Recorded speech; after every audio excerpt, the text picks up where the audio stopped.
Hello, we were discussing PUCCINIA and we have completed the first round of discussion through images. The entire life cycle we have seen with very good quality images, okay, which will be helpful for building the concept. So now our agenda will be to discuss the same thing through diagrams and notes, which will be helpful for you to write and score well in examination. So these slides we have already seen, okay. We have already came across through the life cycle of PUCCINIA grammar strategy through the images. We have seen that around 5 types of spores are produced, not around, just 5 types of spores are produced from uridinospores till aciospores. Then aciospores will be giving rise to uridinospores again. We have seen all these things. If you have not watched the first part of this video, please do watch that and then come back to this video. So we have seen how uridinospores is giving rise to teleospores at the end of wheat growing season. Then how teleospores is giving germination and giving rise to a basidium. Then we will be forming a basidiospores.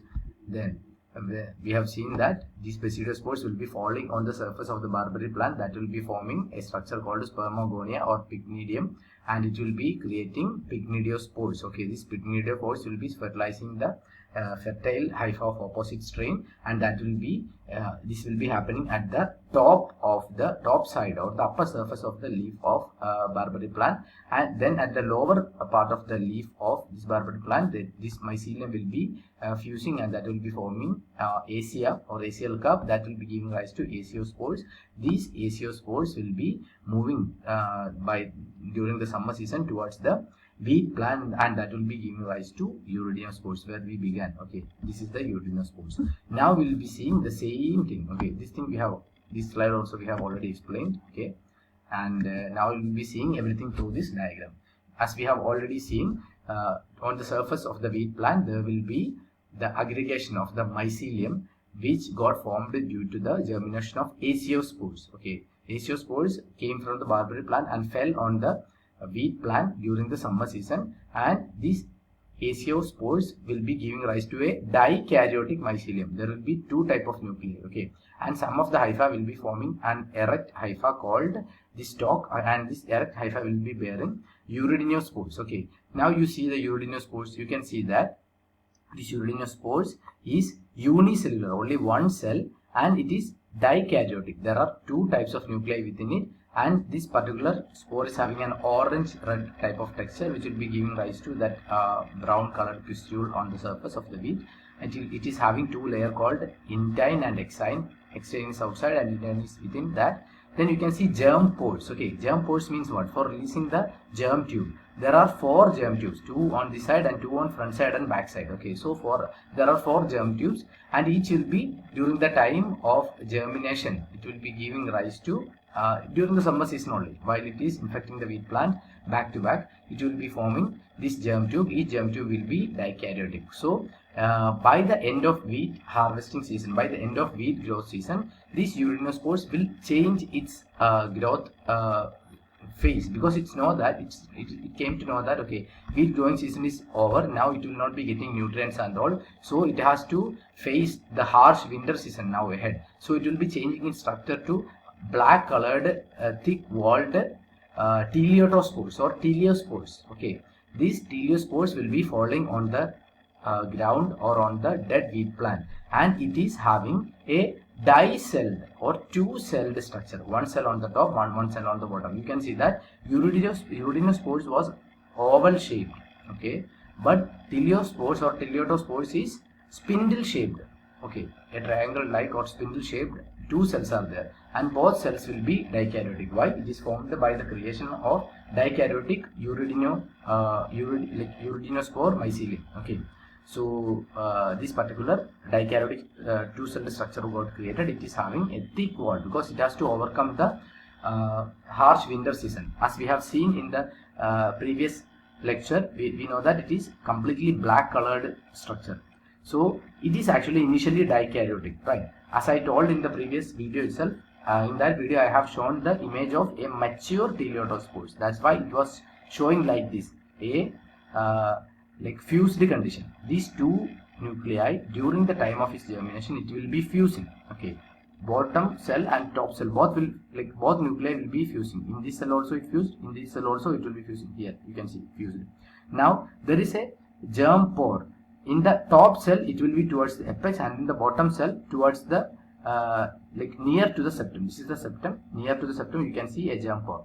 So each cell will be germinating, and it will be giving rise to a small mycelium with around 4 celled length. And initially there was no compartmentalization. Initially what will be happening, it will be like a tube, and to that tube this particular dikaryotic or diploid nuclei, it has undergone karyogamy. This diploid nuclei will be moving towards this tube, and meiosis happen. Meiosis happen means what? It will be forming 4 haploid nuclei. You know that these particular diploid nuclei will be undergoing what? This particular diploid nuclei will be undergoing meiosis. Diploid nuclei means what? It is having a plus strain and minus strain, right? 2 different nuclei got fused. This was one nuclei, this is plus strain, this is minus strain. Both got fused to form a diploid nuclei, and both will be releasing towards this particular after meiosis. Both 2 types of plus strain and 2 types of minus strain will be released towards this tube, and compartmentalization happen, and it will be forming a structure called steric mass projection. Then it will be forming an oval shaped spore. Okay, this is the basidiospore. This structure is called basidium or promycelium or epibasidium, etc., whatever you can call. Then this particular haploid nuclei will be released towards the periphery, this oval shaped structure. So this is the basidiospore, and this basidiospore will be germinated towards the summer, spring season, and in the spring season this basidiospore will be moving and will be falling on the barberry plant. Okay, this is the surface of the barberry plant. In barberry plant 2 things happen. On the surface of the upper surface of the barberry plant something will be happening like this, and towards the bottom surface of the barberry plant something will be happening like this. I will tell you both. So when the basidia spore is falling on this particular barberry plant, it germinates to form an aggregation of mycelium to form a flask shaped structure. Okay, this is the mycelium. This flask shape is created by the mycelium. Okay, and the plus type of basidiospore created a plus types of this flask shaped structure. This flask shaped structure is called spermogonium or pycnidium. Okay, so this is the minus strain made spermogonium or pycnidium. Within this pycnidium you can see this mycelial type structure, this erect mycelial structure. These are actually called pycnidiophore. Why it is called pycnidiophore? Because now it will be forming the next type of spores called the pycnidiospores. Okay, and apart from this pycnidiophore there will be some erect hypha. This is one erect hypha, this is another erect hypha. These both erect hypha will be there for receiving the spore from the other pycnidium. You know that this pycnidiophore will be releasing plus type of spores called spermatium or pycnidiospore. Both are the same. Spermatium or pycnidiospore, both are same. Now this plus spermatium will be moving towards the minus receptive hypha. Okay, minus strain receptive hypha. Similarly, the minus strain spermatia will be reaching the plus type strain of the receptive hypha. So it will be fertilizing, and you can come to this figure. Okay, the fertilization is happening, and it will this step is called a spermatization, because spermatia is fusing the receptive hypha. So this step is called a spermatization. Now while this is going on, you can see that from the lower surface of the pycnidium, the minus receptive hypha, the minus mycelia is going towards the bottom of the epidermis, the bottom side epidermis, and the plus type mycelia is also coming towards the bottom of the epidermis, and it is actually fusing, and it will be forming an aggregation of hypha called the acial cup. It's an acial cup. Now you can see that initially it was monokaryotic, you know, because it was made up of the it was created by the germination of the monokaryotic haploid nuclei of the basidiospore, right? So it was monokaryotic. So it was also monokaryotic. So after the spermatization, what will happen? It is becoming dikaryotic. It's not fusing. After the fertilization, the spermatia of plus strain will be fusing towards the nuclei. It will be entering the nuclei of the plus strain spermatia is entering the minus type of receptive hypha, and these thing. Okay, now it has become, this mycelia has become dikaryotic, right? So these dikaryotic nuclei will be undergoing mitosis. Both will be dividing, and each nuclei will be entering the mycelium of the acial mycelia. Okay, this acial towards the acial mycelia, the second nuclei will be entering, and the acial mycelium, which formed after the fusion of plus strain and minus strain, that will be also forming a dikaryotic type of structure.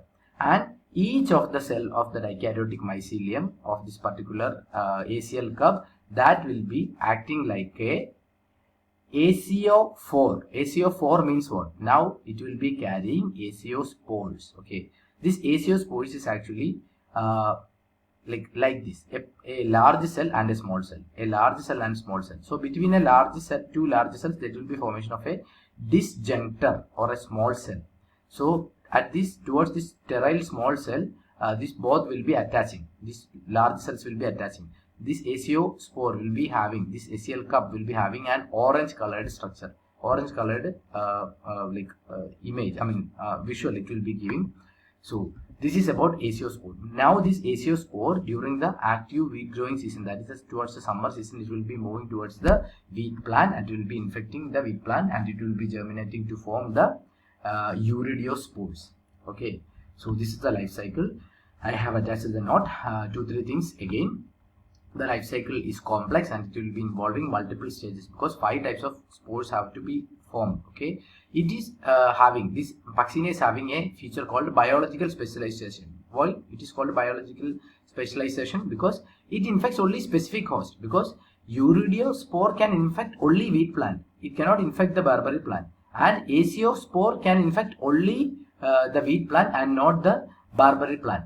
But basidiospore can infect only, this basidiospore can infect only barberry plant. Okay, we have seen urideospore and teleospores were formed on the wheat plant. Then teleospores got germinated to form basidiospore. It will be infecting only the barberry plant. It cannot infect the wheat plant. So this is called biological specialization. So this is the thing. Depending upon the biological specialization, the species PUCCINIA graminis is again divided into different biological strains, that is infecting different plants. So if it is infecting wheat plant is called Triticum aestivum. So a PUCCINIA genus which is infecting the wheat plant is called the PUCCINIA graminis triticum or triticum. Okay, now vegetative body, there are 2 types of mycelium. Dikaryotic mycelium, we have seen that the teleospores, urideospores, etc. were formed of dikaryotic mycelium, but the basidial spores, pycnidial spores, etc. were created out of monokaryotic mycelium. So these kind of things, you can pause the video and take the note. So different types of spores, I have added everything where it is formed and all. Pause the video and take the note. There are 5 types of spores. Okay, from summer to winter to spring, and again to summer, these spores will be alternating. And you can see that the initial phase was asexual, right? Urideospores were created by the asexual spores, right? Urideospores from the ACO spores, it formed from the urideospores. It is just metamorphosing or transforming into teleospores. Then it will be transforming into basidiospores.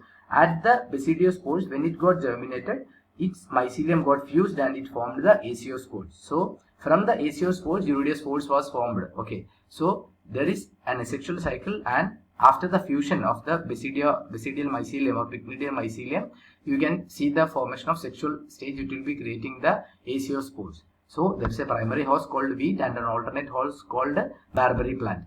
So this is the note for urideospores. Pause the video and take it. Now this is the structure of urideospores, oval, unicellular, dikaryotic kind of thing. Then this is the image which is given in the textbook and all. You can refer to this. You can see one thing here. During the germination of all the spores, initially a structure called appressorium is created. This swollen, the end of the germ tube will be swollen, and towards this swollen appressorium, all the cytoplasm and nuclei will be entering, and that appressorium will be pushing towards the stomata of the leaf, and that will be reaching the intercellular area and will be releasing the germ tubes. Okay, now this is the note for teleotospores. Teleotospores is that sora is called a mixed sorus, because there will be some urideospores and some teleotospores towards the end of wheat harvesting season. So this thing you can take the note. This is the image. Yeah, pause the video and take the note. This is the basidiospore note. Yeah, this is the easy to draw diagram. So again, pause the video, take the note, pause the video, take the note.